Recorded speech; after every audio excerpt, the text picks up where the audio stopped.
Beauty Gonzales, balik ka pamilya sa pamamagitan ng I-1TFC series na tropang GOAT. Magbabalik muli sa Kapamilya Network si Beauty Gonzales sa pamamagitan ng pinakabagong sports team digital miniseries na tropang GOAT na mapapanood sa I-1TFC ngayong August 2025. Ito ang kauna-unahang proyekto ni Beauty sa Kapamilya Space matapos ang ilang taong pagtatrabaho sa TV5 at GMA Network. Gagampanan ni Beauty ang papel ni Coach Tony, isang karakter na magtuturo at magpapalakas ng loob sa kanyang kupunan upang maabot ang tagumpay. Kasama niya sa cast sina Santino Santiago, Joaquin Arce at Jansen Magpusaw sa direksyon ni Randolph Longhas.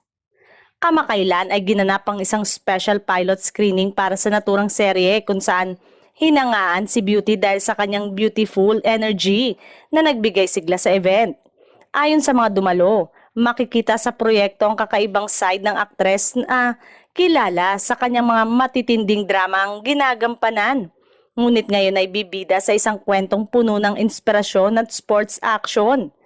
Ang tropang GOAT ay magdadala ng saya, aral at inspirasyon, hindi lamang sa mga mahilig sa basketball kundi pati na rin sa mga manonood na naghahanap ng feel-good na kwento tungkol sa teamwork, sakripisyo at pagkakaibigan.